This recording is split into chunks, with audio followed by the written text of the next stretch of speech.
Hello friends, நான் உங்கள் பருதுமலை அடியன். நம்ம இன்றைக்கி நம்ம பதிவில் திருவண்ணாமலை கிரிவலம் வந்திருக்கோம். இந்த கிரிவலம் வந்து ஃபுல்லாக பார்த்தீங்கன்னா 15 கிலோமீட்டர் வருது.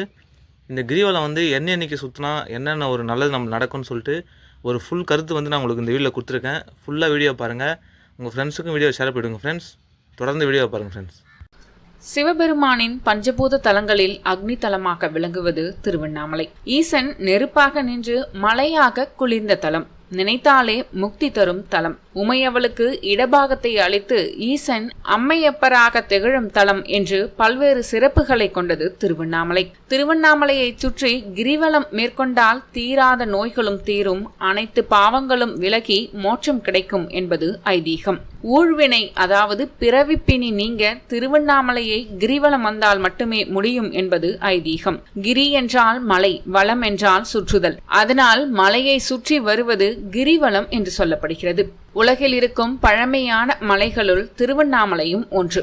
கிரிவலம் உருவான வரலாற்றினை பற்றி இந்த வீடியோவில் விரிவாக பார்க்கலாம். இந்த வீடியோவை ஸ்கிப் பண்ணாம பாருங்க. பல்வேறு புராண வரலாற்றினை தெரிந்து கொள்ளலாம். கிரிவலத்தை முதலில் தொடங்கியவர் யார் என்பதனை பற்றி இந்த வீடியோவில் தெரிஞ்சுக்கலாம். உலகில் இருக்கக்கூடிய பழமையான மலைகளுள் திருவண்ணாமலையும் ஒன்று. இதனுடைய வயது 260 கோடி வருடங்கள் என்று ஆராய்ச்சியாளர்கள் கூறுகிறார்கள். 2671 மீட்டர் உயரத்துடனும் 14 கிலோமீட்டர் சுற்றளவுடனும் கம்பீரமாக காட்சியளிக்கிறது திருவண்ணாமலை. மலையை சுற்றிலும் எண்கோண வடிவில் 8 சிவலிங்கங்கள் அமைந்துள்ளது. அவை இந்திரலிங்கம், அக்னிலிங்கம், யமலிங்கம், நிருதிலிங்கம், வருணலிங்கம், வாயுலிங்கம், குபேரலிங்கம், ஈசானியலிங்கம் ஆகியவை. இந்த லிங்கங்கள் ஒவ்வொன்றுக்கும் ஒவ்வொரு சிறப்பு இருக்கு. இது மட்டுமல்லாமல் ஆதி அண்ணாமலை, திருநேர் அண்ணாமலை, சந்திர சூரிய லிங்கங்கள், 16 விநாயகர் கோவில்கள், 7 முருகன் கோவில்கள், ஆதி காமாட்சி அம்மன் என்று மொத்தம் 99 கோவில்கள் கொண்ட தெய்வீக பாதைதான் கிரிவல பாதை. திருவண்ணாமலை தலத்தில்தான் முதலில் லிங்க வழிபாடு தொடங்கியது. மகா சிவராத்திரி தொடங்கியதும் இந்த தலத்தில்தான் என்று புராணங்களில் குறிப்பிடப்பட்டிருக்கு. ஜோதியாக தோன்றி பிறகு மலையாக அமர்ந்த அண்ணாமலையாரே இங்கு கிரிவலத்தை தொடங்கி வைத்தார். அவர் நடத்திய ஒரு திருவிளையாடல் தான் கிரிவலம் தோன்ற காரணமாக அமைந்தது. அந்த திருவிளையாடலால் திருவண்ணாமலையில் முதலில் கிரிவலம் சென்றது பார்வதி தேவிதான். இதன் பின்னணியில் இருக்கக்கூடிய புராண கதையை பற்றி பார்க்கலாம். ஒரு தடவை கைலாயத்தில் சிவபெருமானின் 2 கண்களையும் பார்வதி தேவி மூடியதால் உலகம் இருண்டு உயிரினங்கள் அனைத்தும் தவிக்க நேரிட்டது.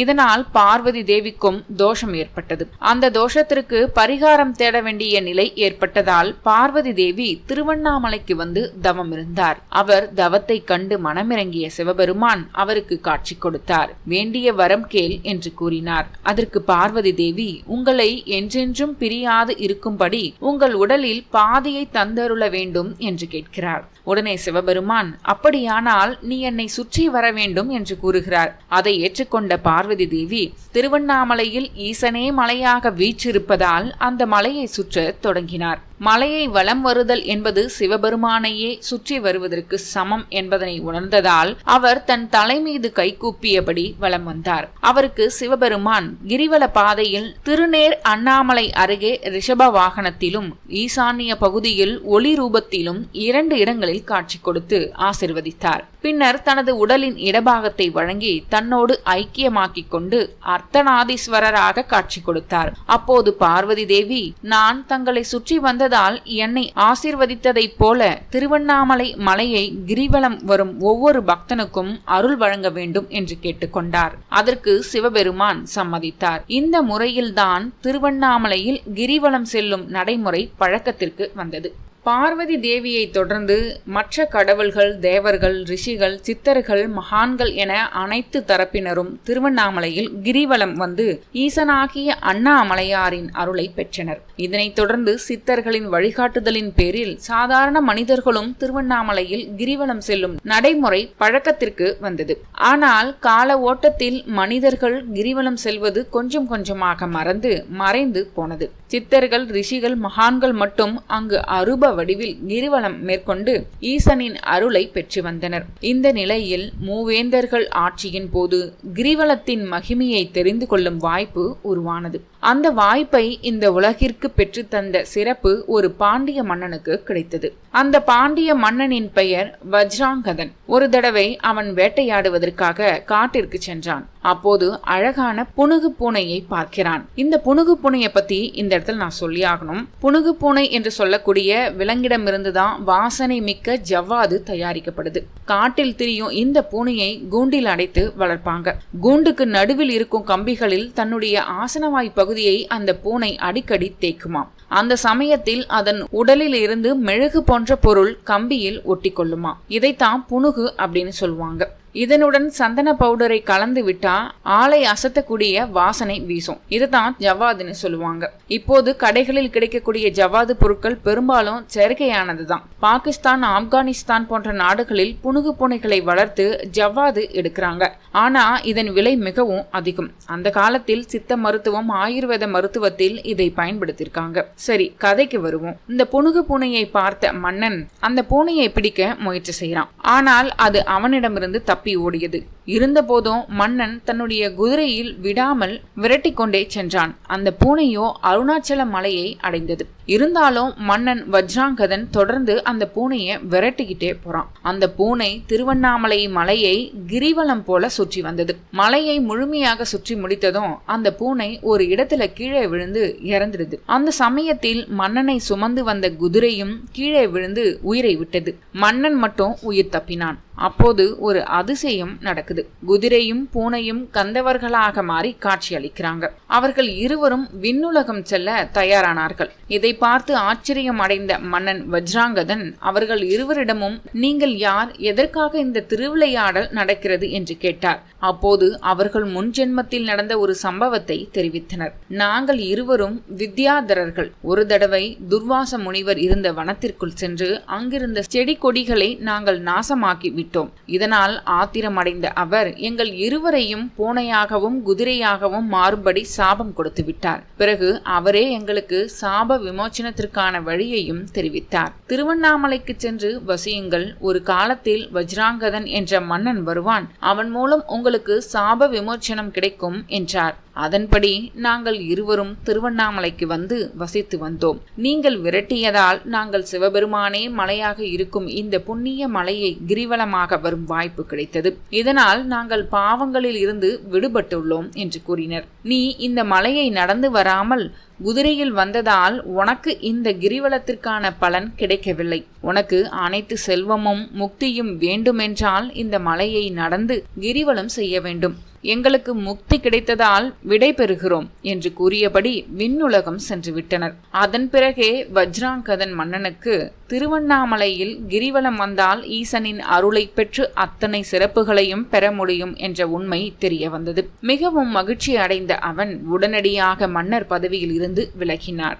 ஆட்சி பொறுப்பை தன் மகன் ரத்னாங்கத பாண்டியனிடம் ஒப்படைத்துவிட்டு திருவண்ணாமலைக்கு வந்து தினமும் கிரிவலம் செய்ய ஆரம்பித்தார். அதோடு நாட்டு மக்களையும் கிரிவலம் செல்ல வைத்தார். அதன் பிறகே திருவண்ணாமலை கிரிவலம் பார்ப்புகழும் வகையில் பரவியது. இதற்கிடையே சித்தர் பெருமக்களும் கிரிவலத்தின் சிறப்பை மக்களுக்கு உணர்த்தினார்கள். திருவண்ணாமலை மலை ஜோதிலிங்க வடிவமாகி பிறகு ஸ்ரீசக்கர வடிவத்தில் அமைந்துள்ள உலகின் உன்னதமான மலை என்பதையும், அதை சுற்றி வந்தால் பிறவி பிணிகள் அனைத்தும் தீரும் என்பதையும் சாதாரண மனிதர்களிடம் சித்தர்கள் தெரிய வைத்தனர். இதனால் திருவண்ணாமலையில் கிரிவலம் செல்பவர்களின் எண்ணிக்கை நாளுக்கு நாள் உயர்ந்தது. திருவண்ணாமலையில் கிரிவலம் வந்தால் என்னென்ன பலன்களை பெறலாம் என்று அருணாச்சல புராணம் உள்பட பல்வேறு புராணங்களில் குறிப்பிடப்பட்டுள்ளது. மலையை சுற்றி நடந்து வந்த சிவந்த பாதங்களை கண்டாலே நாலாவித பாவங்களும் காணாமல் போய்விடும். கிரிவலம் வருபவர்களின் காலடி தூசு ஒருவரது உடலில் பட்டாலே அவரை பிடித்த தோஷங்கள் அனைத்தும் நீங்கிவிடும் என்று அருணாச்சல புராணத்தில் குறிப்பிடப்பட்டுள்ளது. திருவண்ணாமலையில் கிரிவலம் வர வேண்டும் என்று சொன்னாலே போதும், பிரம்மஹத்தி தோஷம் தீர்ந்துவிடும். ஒரு அடி எடுத்து வைத்தால் யாகம் செய்த பலன்கள் கிடைக்கும். 2 அடி எடுத்து வைத்தால் ராஜ பதவியை பெறக்கூடிய யாகம் செய்த பலன் வரும். 3 அடி எடுத்து வைத்தால் தானம் செய்த பலன் கிடைக்கும். 4 அடி எடுத்து வைத்தால் அஷ்டாங்க யோக பலன்கள் கிடைக்கும். கிரிவலத்தை தொடங்குவதற்கு முன்பு திருவண்ணாமலை கோவிலுக்கு அருகே இருக்கக்கூடிய பூதநாராயணனை தரிசித்து அனுமதி பெற வேண்டும். பூதநாராயணர் தான் திருவண்ணாமலையின் காவல் தெய்வம். அவரை வணங்கிவிட்டு புறப்பட்டால் எந்தவித இடையூறும் இல்லாமல் கிரிவலத்தை முடிக்க முடியும் என்பது நம்பிக்கை. பின்னர் வழியில் உள்ள இரட்டை பிள்ளையாரை வணங்க வேண்டும். அதன் பிறகு ஆலயம் சென்று அண்ணாமலையாரையும் உண்ணாமலை அம்பிகையையும் தரிசிக்க வேண்டும். அதன் பிறகு கோவில் ராஜகோபுரத்தை வணங்கிவிட்டு மலையை வலம் வர தொடங்க வேண்டும். கிரிவலத்தை இப்படித்தான் தொடங்க வேண்டும் என்பது நியதி. கிரிவலம் செல்வதற்கு அனைத்து நாட்களுமே உகந்த தினம்தான். அதிலும் பௌர்ணமி தினத்தில் மேற்கொள்ளப்படக்கூடிய கிரிவலத்திற்கு மற்ற தினங்களை விடவும் அதிக சிறப்பு இருக்கு. ஊழ்வினையை நீக்கும் திருவண்ணாமலையானை நினைத்தாலே பாவங்கள் தீரும். வலம் வர வேண்டும் என்று நினைத்த மாத்திரத்தில் சகல தோஷங்களும் நீங்கும் என்பது ஐதீகம். கிரிவலம் மேற்கொள்ளப்படுவதால் ஏற்படக்கூடிய நன்மைகள் எந்தெந்த கிழமையில என்னென்ன நன்மைகள் அப்படிங்கிறது பார்த்தா, ஞாயிற்றுக்கிழமை சிவலோக பதவி கிடைக்கும். திங்கட்கிழமை இந்திர பதவி கிடைக்கும். செவ்வாய்க்கிழமை கிரிவலம் வந்தால் கடன் வறுமை நீங்கும். புதன்கிழமை கலைகளில் தேர்ச்சியும் முக்தியும் கிடைக்கும். வியாழக்கிழமை ஞானம் கிடைக்கும். வெள்ளிக்கிழமை வைகுண்ட பதவி கிடைக்கும். சனிக்கிழமை பிறவிப்பினி அகலும். கிரிவலம் வந்து சிவபெருமானிடம் பார்வதி தேவி பலன் பெற்றது ஒரு பௌர்ணமி தினம். எனவேதான் பௌர்ணமியில் கிரிவலம் செல்வது கூடுதல் பலன்களை தருவதாக ஞானிகளும் யோகிகளும் கூறுகின்றனர். பொதுவாக திருவண்ணாமலையில் எந்த தினத்திலும் எப்போது வேண்டுமானாலும் கிரிவலம் செல்லலாம் என்பது குறிப்பிடத்தக்கது.